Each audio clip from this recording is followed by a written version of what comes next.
আপনার ফুয়ার নাম কিতা? তার বয়স কত কান? কেমন আগে জিয়ত গেছে ও বেঙ্গুর? 3 মাস আগে গেছে নি? এখন কিতা হয়েছে? এখন তো আমার বুয়ার 21 ডিসেম্বর তো আর দিন বলবো অন্য কোম্পানির চাকরি দিত 17,000 বেতনে তো ওখান কইয়া লসদি বা করিয়া তো আমার বুয়াটারে তো তুমি খবর হয়েছে কোনদিন তোমার ফুয়া আর দিনে মারছে?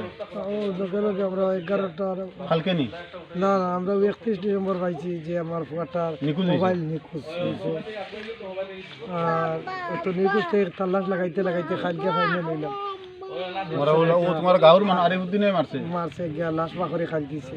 এই ন কিতা আর কোন কোম্পানির 17,000 বেতন দিতে কয় নিতে আসলো? লালাসদি কোম্পানিতে বাকরিয়া নিয়া 31 ডিসেম্বর 10:30টায় বাকরিয়া নিছি। তার নাম হইলো, আপনার নাম হইলো সিরাজউদ্দিন রসুল মোল্লার মোহাম্মদপুর পার্ট 1 পার্ট 2 বাসিন্দা সিরাজউদ্দিন লস্কর। তান ফুয়ার 17 বছর 18 বছর 19 বছর সাইদুল ইসলাম লস্কর, মিসবাহুর ইসলাম লস্কর এ বেঙ্গলোর আসলো আজকে 3 মাস আগে গেছে। ওখানে তো অভাবর টানে ওখানে গেছিল রোজগারের লাগিয়া। আর তান ও গাঁর ছেলে আর একটা আরিফুদ্দিন কইয়া সেও ওখানে থাকতো। হে তান ফুয়ারে কইছে যে 17,000 টাকা বেতনে অন্য কোম্পানি দিব কইয়া হে যে কোম্পানিতে আসলো অন্তনে বাইরে করছে লোক দেখাইয়া। কিন্তু গত 31 ডিসেম্বর তনে লইয়া তান ফুয়াটা নিখোঁজ চলে। গতকালকে রাত্রে খবর গেছে ও যে আরিফুদ্দিনে তানে বাইর করছে যে কোম্পানি তনে অন্য কোম্পানিত 17,000 টাকা বেতন নিতে কইয়া হেও মার্ডার করিয়া হে বেঙ্গলোর তারে মার্ডার করিয়া একটা ট্যাঙ্কির মাঝে রাখিয়া হে বাড়িতে আইছে। তান বাড়িতে ইয়া তার আরে মা বাবারে সান্ত্বনা দের কুজাইও না পয়সা তোরাতুরি খরচ হইলে তারে ফাইলিবা এরকম সান্ত্বনা দিছে। কিন্তু গতকালকে রাত্রে মানে পুলিশি তদন্ত তার পাবলিক তদন্তের মাধ্যমে জানতে পারছেন যে হেও মার্ডার করছে। কালকে তারা পুলিশ হাওলা করিয়া বেঙ্গলোর লইয়া যাওয়া হয়েছে গিয়ে এখন বর্তমানে লাশ উদ্ধার চলে। আমরা তার বাড়িতে এসেছি বড় মর্মাহত ঘটনা, খুব পরিবার এবং হেও একমাত্র উপার্জনকারী। এখন ছেলেটারে আনা হইতো বর্তমানে বেঙ্গলোর তারে ডেড বডিটা উদ্ধার করা চলে। আনতে হইলে বেজান পয়সার প্রয়োজন পড়ে। তা আপনারা সবে সাহায্য করবা।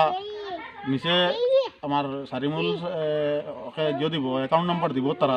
আপনারা যে যতবার সাহায্য করবা ওইটাও আবেদন রইল। আর এই পরিবারের পক্ষ থেকে পরিবার হেও একমাত্র উপার্জনকারী আসলে এবং বড় মর্মান্তিক ঘটনা।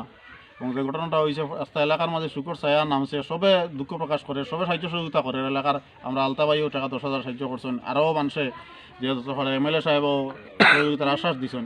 আমি বিশেষ করে আমরা হাটলিয়ার বিধায়ক সুলামুদ্দিন বাইরেও কইয়ার আপনার গাঁর আপনার সমষ্টির আপনার জিপির আপনিও তো আগ বাড়িয়া হোক এই ডেড বডিটা যাতে বাড়িতে না যায় আপনি প্রশাসনিক হোক অর্থনৈতিকভাবে হোক সাহায্য করেন। আর আমরা যতটুকু পারি তবে আমরা সাহায্য সহযোগিতা করবো। আর সবার কাছে আমি এই পরিবারের পক্ষ থেকে আহ্বান রাখি আর যে নিশ্চয়ই ভিডিওর মাধ্যমে দেখবা অন্যান্য বাড়ার মানুষ আজকালকে সোশ্যাল মিডিয়ার দেবা না, আপনারা এই নিজের অ্যাকাউন্ট নাম্বার দেওয়া আছে ওই নাম্বারও যে যত পারেন আজকের ভিতরে কালকের ভিতরে সাহায্য করবা যাতে ডেড বডিটা বাড়িতে না হয়, আনতে টাকার প্রয়োজন হয়। আর এই বাড়ির একমাত্র উপার্জনকারী এও আসলো এই আমার এই সিরাজউদ্দিন ভাই অতটুকু আর্থিক সম্বল নাই যে তাই ব্যক্তিগতভাবে খরচ করি আনতা, যার কারণে তাই চাইতে না তাই বর্তমানে মর্মাহত কিছু কইতেও হতে না।